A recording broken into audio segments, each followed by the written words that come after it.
The Heavenly Life by James Allen. The Righteous Man.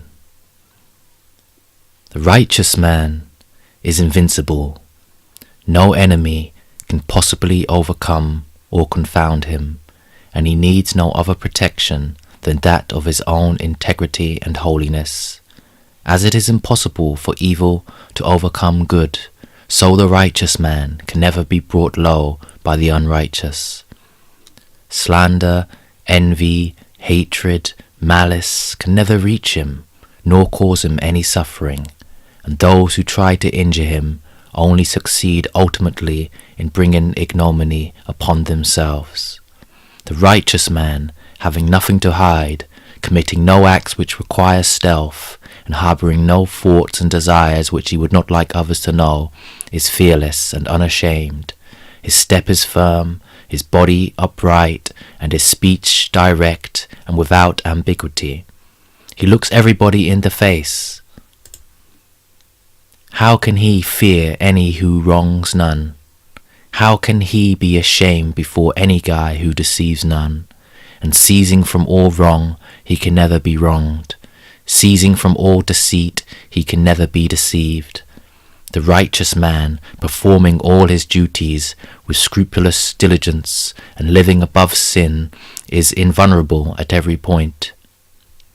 He who has slain the inward enemies of virtue can never be brought low by any outward enemy, neither does he need to seek any protection against them, righteousness being an all-sufficient protection. The unrighteous man is vulnerable at almost every point, living in his passions, the slave of prejudices, impulses, and ill-formed opinions. He is continually suffering, as he imagines, at the hands of others.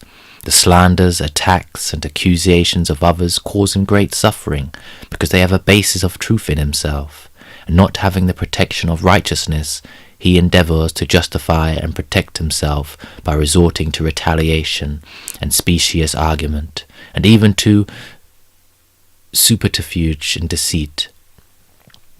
The partially righteous man is vulnerable at all those points where he falls short of righteousness, and should the righteous man fall from his righteousness and give way to one sin, his invincibility is gone, for he has thereby placed himself where attack and accusation can justly reach and injure him, because he has first injured himself.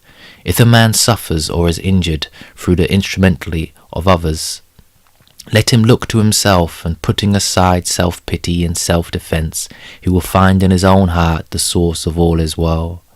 No evil can happen to the righteous man who has cut off the source of evil in himself.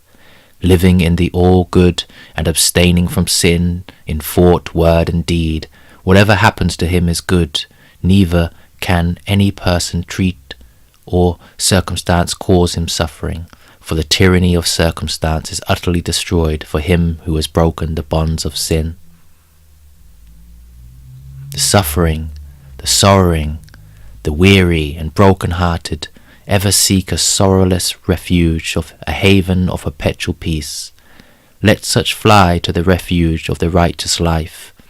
Let them come now and enter the haven of the sinless state, for sorrow cannot overtake the righteous, suffering cannot reach him who does not waste in self-seeking his spiritual substance, and he cannot be afflicted by weariness and unrest whose heart is at peace with all.